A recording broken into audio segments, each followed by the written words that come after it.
Welcome back, everyone, to the cigar smoke-filled back room. I am Doug with Tusk Consulting. TuskConsulting@gmail.com. TuskConsulting@gmail.com. If you are a pro-gun Republican and you need some political consulting help, drop me a line at that email address. We'll figure something out. If you're not a pro-gun Republican, long walk, short pier, some assembly required. Hey ho. Before I get too far into today's topic, the cigar of the day is a Monte Cristo Platinum Series. No, again, not sponsors to the program, but gee, that'd be nice. Had some feedback from prior videos saying that I should try the landscape rather than the portrait, so that is what is different today. One slight drawback, though, to that is you get to see something in frame that was not in frame before, and that is what I have off to the side here to drink. Today it is an Old Forester Rye, barrel strength, quite tasty. And since I can't hide the bottle with this camera shot, I may as well have a sip of the Glencairn. That's quite good. Anyhow, in the ongoing video series about things that are not discussed enough in politics or things that are not discussed honestly enough in politics, today we're going to be talking about debates. Now, political debates can be complex affairs. Some people think that they're absolutely critical. Some people don't think that. But let's really dive into debates, what they are, how they work, what benefit you can gain from them, what pitfalls are available to you as a candidate. Now, first thing we should note is this is not a high school debate team style debate. We don't have some educated judges sitting there scoring the points that you get on a particular topic or whatever. If you approach a political debate the same way you approach a high school debate, you may think you win, but I assure you, you will lose. This is not that kind of debate. In fact, what a political debate is all about is not those academic points. This is theater, not substance. Now, by saying that, I'm sure a whole bunch of people just had their hair catch on fire. Because they say, wait a second, Doug, no. Political debates are how we hash out as a civilized society, what we think and what we believe, and, why this candidate is better than that candidate because they've got better ideas and all this kind of stuff. And look, maybe that was true once. Maybe. It's not true today. We can pretend like we are rational beings and persuadable beings, even though the simple fact of the matter is, for most of us, we are not. We like to get people to think that we're rational, so we'll watch a debate, but invariably, we'll say, oh, our candidate won the debate, right? It's very uncommon to have truly persuadable people. In every debate, everybody's side say that they won, and clearly that can't be true, right? You get two people in a debate, they can't both win.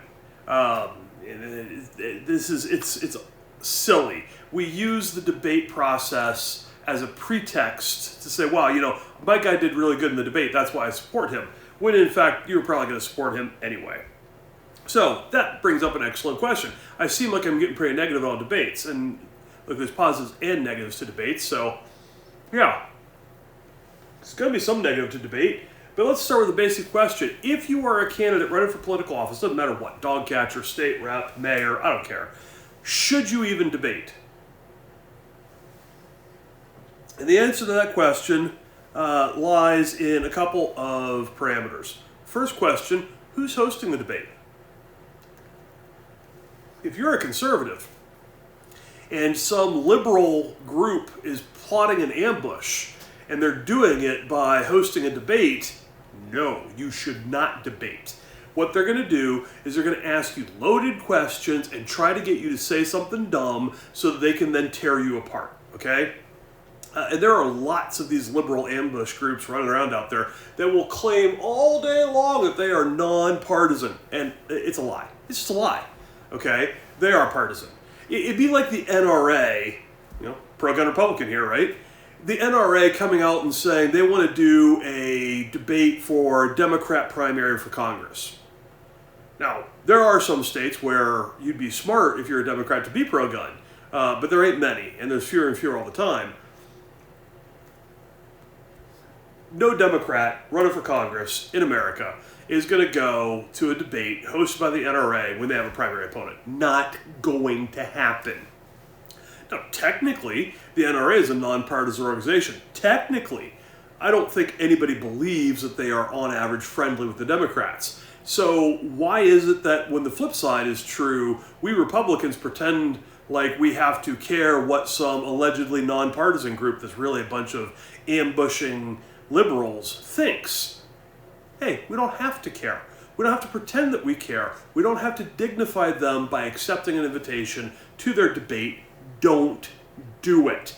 It's an ambush, and you're walking into it. You have a choice to not walk into it. Take that choice, walk away. Now, it could be that the debate is being sponsored by a group that is not hostile. If you're a pro-gun Republican and your local state-level pro-gun group or state-level Republican Party wants to put on a debate, yeah, you could do that. Notice I didn't say you should, I said you could. There are other factors at play here. For instance, where are you in the race? Are you in the lead? Are you trailing? Is it neck and neck? If you're way out in front, let's say you're a multi-term incumbent, state senator or something, right? You've been in office for a while, you're running for re-election, and you have a substantial lead, and everybody knows it.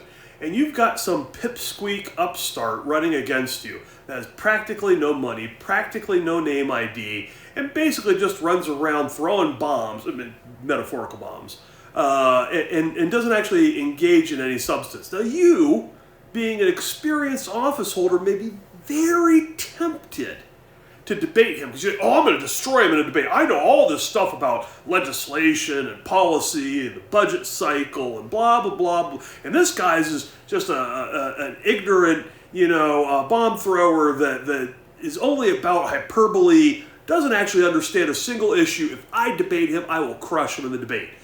And if you think that way, you're a fool. Remember, this is theater, not substance.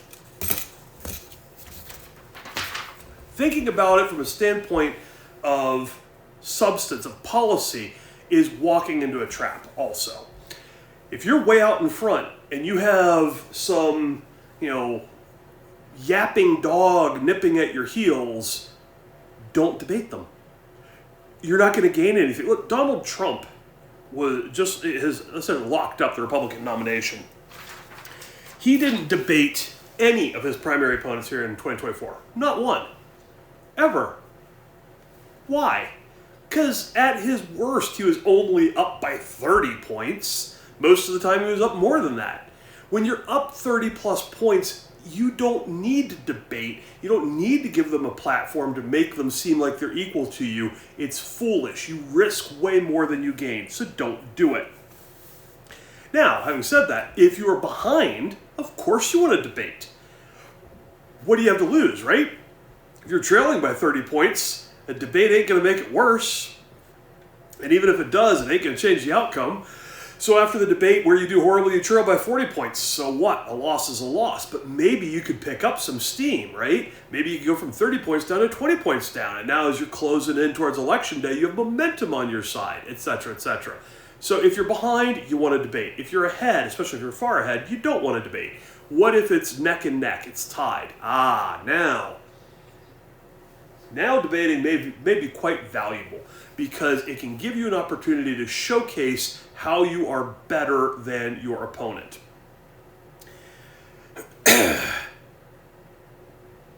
If you don't debate, they're going to call you afraid.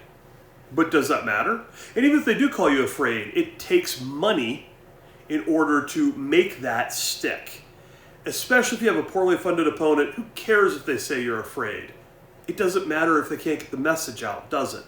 So don't worry about that so much. If you're ahead by enough, even if they actually make a dent with the whole, he's afraid to debate me, you've got enough cushion that you can probably absorb it. Now, debates are hard to win, but easy to lose. How do you lose? Let's start there. You lose if you freeze up, if you get emotional, or you say something stupid. Think about that movie, A Few Good Men, right? Where he's trying to get the colonel to admit that he ordered the code red because he wants to say it. He needs to say it, right? And of course, eventually at the end he does. But that's stupid of him to say in court because now he's admitted that he's done something he shouldn't have. If you say something stupid in a debate, that's going to lose you the debate. If you freeze up, if you get emotional. And look, depending on how well known your temper is, or your ability to process information quickly, that may make a factor, okay? And the simple fact of the matter is you don't want to be in that position where you get caught in one of these negative kind of replies. If your opponent thinks you're a racist, they may try to tease that out of you. If they think you're a sexist, they may try to tease that out of you, right? They're looking for you to say something dumb on camera so they can then crucify you with it. Don't fall into these traps. So, how do you win a debate? Obviously, as we said, this is theater, not substance. So you don't win a debate by being the best guy on the issues. You don't win a debate by showing you know more than the other guy about the budget cycle, about legislation. How do you win a debate? That's easy. You are standing on the stage when your opponent loses. So, really what this is about seeing who loses a debate. It is entirely possible for no one to lose a debate. That doesn't mean that any one person won the debate. It could be essentially a wash. And most debates are like that. They're a wash. But if you're good at debating, political debates, not high school team debate, political debates, if you're good at them, you can play a holding action and hope that your adversary makes a mistake. And to a certain degree, you can also help prompt them to that. So, and we're going to get to that more here in a minute. Do you need a good debate performance in order to win an election? Well, this is a very simple one to answer. No. Many poor debate performances have preceded electoral victory. And conversely, winning a debate is not any guarantee that you're going to win the election. You can win the debate and lose the election. You can lose the debate and win the election because there's a lot of other factors in play here, okay? Lots of other factors, name ID, campaign finance, etc., etc., etc. Now, especially if you win a debate focusing on the issues and the hyper technicalities of the budget cycle and the legislative process, and et cetera, et cetera, et cetera. That may all be well and good. And you may win in a high school team debate style analysis of the debate. But did you really? Because remember, this is not a persuasion model of politics we are in today. Maybe once we were. We're not in a persuasion model of politics today. It'd be nice if we were. We're not. We're in a turnout model of politics. Now, maybe someday in the near future, hopefully, we get into a more engaged electorate. Certainly, the way that the country is going, that would be a very positive thing for more people to become civically engaged. And if that then becomes the case, then yes, being able to persuade people that your position is better is a good thing. But generally speaking, in most cases, we're in a turnout model, not a persuasion model of politics. I don't like that that's true, but that's the battlefield we find ourselves on. And you don't fight on the battlefield you wish you were on, you fight on the battlefield that you find yourself on. And this shape of this battlefield is not persuasion model, so don't pretend like it is. Okay, we've said a whole lot about how not to debate. How should you debate? All right, let's get a few of these. First off, when you get a question about an issue, your stance on it should be concise. Focus on how you are competent for the job because you know about the issue. But do not get deep into the weeds on this issue, especially numbers. Look, I have an engineering degree. I've got a minor in math. I can deal with numbers even being spouted at me from a podium. Most people cannot. Most people are not good with numbers. When they hear numbers, their eyes glaze over. Don't be that guy, okay? You're not going to make people feel better about you. You're going to give them flashbacks to horrible math class in high school that they're just hoping to get out of, okay? Don't be that guy. You're not impressing anybody. You're actually making it much, much worse. Quickly get to the point. Don't get into the weeds. Move on. Answer the question you wish you had been asked, not the question you're actually asked. Especially if we are unsure about the journalist, if it is a journalist that is moderating the debate, about how friendly they are or how hostile they may ask you a loaded question. And if you directly answer their loaded question, you've walked into the trap. Instead, answer the question that you'd like them to have asked. And sometimes candidates will even rephrase the question, They'll say, why is it that you want, everybody to be walking around with an AK-47, you drooling moron. And you can rephrase the question and say, well, Jim, I really think the question here is, should the government be in the business of depriving law-abiding citizens of their rights to own firearms? And the answer to that question is absolutely not. The government should not be doing that. If an individual wants to procure and bear firearms, they're absolutely well within their rights to do so, as protected under the Second Amendment to our Constitution, etc., etc. You rephrase the question and answer the question you want. You don't answer the loaded question that they gave you. And while we're talking about ignoring the questions from the moderator, you can also pivot to other questions that have been asked previously in the debate that you didn't think you had enough time on, or that you felt that one of your opponents gave a poor answer to. So let's say you get 60 seconds to answer each question. You take 20, 30 seconds to answer that question, and then you say, hey, I want to get back to this last question where my opponent over here, Joe Blow, really said something dumb, and I want to hammer his ass on it, and here's how. That is good debate tactic. You want to come across as being connected to the average voter, not aloof, not disconnected. You want to make it clear that their concerns are your concerns. And you may think that this is easy to do. You may think it's hard to do, but look, here's the deal. If a New York billionaire like Donald Trump can come across as sympathetic to the average American worker, you can too, okay? It's actually kind of crazy, if you think about it, that Hillary Clinton lost to a New York billionaire who had a populist message that resonated with the average Americans. That's really, if 10 years ago you'd have said this is how American politics is going to be, people would have thought you were smoking something other than a Monte Cristo Platinum series, okay? But it worked. Part of the reason it worked is because Donald Trump has experience with television. And what are these debates? Theater, not substance. Donald Trump knows how to do theater. He knows how to use it to help him connect with people, and it worked. Hillary Clinton was unable to do that, and it showed. Okay, what else we got? Try not to directly attack your opponent unless it is part of a specific game plan. Look, you're running your race. You're not running your opponent's race. You're not running against your opponent. You are running your race. And it's important that you stay on your game plan.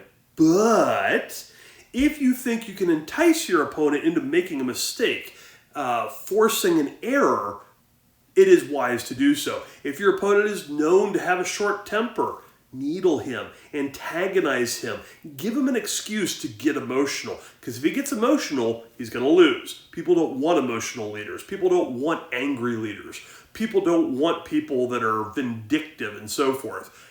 Give them the opportunity to show them that side of themselves to the electorate, and you could force them into an error that causes them to lose. And if you're standing on stage when they lose, you've won.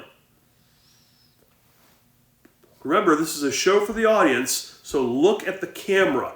Don't look at your opponent. Don't look at the moderator. Look at the camera. You're talking to the people at home, or in a live audience, you're talking to the audience there.